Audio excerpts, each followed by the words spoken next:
సుమన్ టీవీలో మీ personal and business promotions కోసం కింది నెంబర్కి కాంటాక్ట్ చేయండి.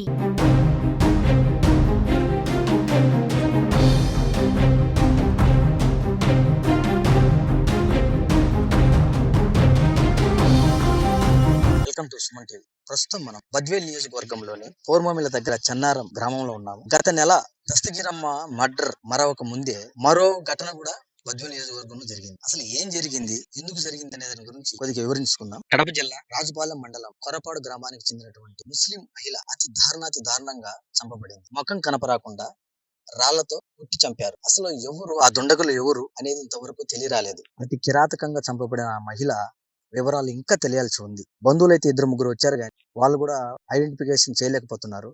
అతి దారుణంగా ఆ మొఖాలతో కొట్టి చంపడం జరిగింది. ఉదయం 10 గంటలకు జరిగిన ఈ ఘటన హుటాహుటిన మైదుకూరు డిఎస్పీ గారు కూడా వచ్చారు. ఇక్కడికి వచ్చి బ్యాగును కూడా తీసుకొచ్చి సెర్చ్ చేస్తున్నారు. కానీ ఇంతవరకు ఇంకా ఆ నిందితులు ఎవరు అనేది ఇంకా ట్రేస్ చేయలేకపోతున్నారు. చనిపోయిన ఆ మహిళ వాళ్ళ తల్లి గారు మనతో పాటు ఉన్నారు. అసలు ఏం జరిగింది, ఎందుకు జరిగింది ఆయన అడిగి తెలుసుకుందాం. చెప్పండి, ఏమవుతుంది మీకు? కూతురే సార్. కూతురు. అసలు ఏం జరిగింది? ఏమో సార్, నేను 1 గంటకు నాతో మాట్లాడాను సార్ టౌన్ లో మాట్లాడి ఏం అయినా అంటే ఎవరన్నా అంటే చెక్క డిపో కానీ చెప్పాను సార్. చెప్పిన తర్వాత మీ అల్లుండి గుడ్డలు ఉన్నాయి, బట్టలు బ్యాగ్ ఉంది, తీసుకుని సాయంత్రం పోయేటప్పుడు తీసుకొని సర్లేమ్మా తీసుకొచ్చి డిపో కాడి అని చెప్పాను సార్. డిపో కాడి ఇచ్చింది.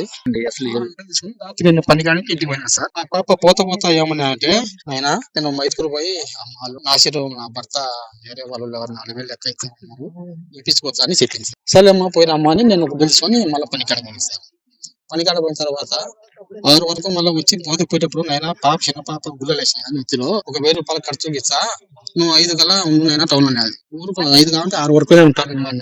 4 నుంచి ఫోన్ చేస్తాను సార్. చేస్తుంటే నేను మైతుకులు ఉండా గంటకు వచ్చా, 1 గంట పడతా 2 గంట పడతా అని చెప్పింది సార్. 6కు చెల్లి స్విచ్ ఆఫ్ అయింది సార్. అది 6 రూపాయలకి ఇచ్చాము సార్. ఆయన భర్త నా సిటీ సార్. ఆయన తిరుపతి ఆయన జైల్లో ఉన్నాడా? ఎంతమంది ఆమె పిల్లలు? 1 సార్. 1. ఆమె సొంత ఊరు మా కొరపాడే సార్. కొరపాడు అంటే ఎక్కడ? పొద్దుటూరు తాలూకా 8 కిలోమీటర్లు సార్. కనీసం చంపిన వాళ్ళు ఎవరన్నా తెలుసా మీకు? ఎట్లా తెలుసా సార్, మేము ఇప్పుడు పని కాంచి ఇటు వచ్చినాము. విషయమే జరిగింది తెలియదు, వాళ్ళు న్యూస్ ఇచ్చినాక మేము వచ్చినాము. ఈ రోజు కాసినాయన్పేట పిఎస్ లిమిట్స్ లో ఒక unknown female dead body, clearly murder, face match చేసి ఉండటం అన్నది గమనించి పోలీస్ వర్క్ వచ్చిన ఇన్ఫర్మేషన్ బట్టి ఇమీడియట్ గా స్పాట్ కి రష్ అయ్యి మా వాళ్ళు సీన్ ప్రిజర్వేషన్ చేయడం, అదేవిధంగా డెడ్ బాడీని కవరప్ చేయడం జరిగింది. సో మాకున్న ప్రిలిమినరీ ఇన్ఫర్మేషన్ బట్టి ఇప్పటి వరకు అయితే the lady is identified as female, aged around 30-35 మధ్యలో, and she is belonging to Kadarpalli village of Chapadu మండలం. అండ్ ఆల్సో ఇది prima facie this is not murder, this is just a murder, this is not murder.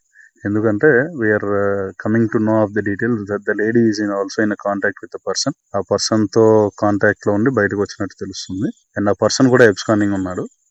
అతని name we are not revealing because investigation is ongoing and he's yet to be caught, కాబట్టి పేరు అనేది బయటకు చెప్పట్లేదు. And as of now thing ఏంటంటే అతనికి కూడా ఇదే విధమైన క్రిమినల్ బ్యాక్గ్రౌండ్ ఉన్నట్టు తెలుస్తుంది. ప్రీవియస్లీ కూడా సిమిలర్లీ ఒక అబ్బాయిని సొడమీ కేసు ఒకటి అతని మీద ఉంది. సిమిలర్ మోడస్ ఆపరండి, ఏదైతే తల మీద బండరాయితో మోదీ చంపడం అనే మోడస్ ఆపరండి ద్వారా అతన్ని కూడా చంపడం జరిగింది. So there is a criminal history for the person, and prima facie it is established that that person and this lady somehow known to each other closely. And also ఈ లేడీ ఇంటి బయటకు వెళ్ళినప్పుడు అది ఎవరికైతే వాళ్ళ ఫ్రెండ్స్కి ఏదైనా నాలెడ్జ్ ఉందో వాళ్ళ ద్వారా మాకు ఈ ప్రిలిమినరీ ఇన్ఫర్మేషన్ అనేది వచ్చింది. Case will be investigated fairly. ఎక్కువ మంది ఒకళ్ళైతే డెఫినెట్లీ ఇన్వాల్వ్మెంట్ ఉంటుంది అన్నది మాకు తెలుస్తుంది.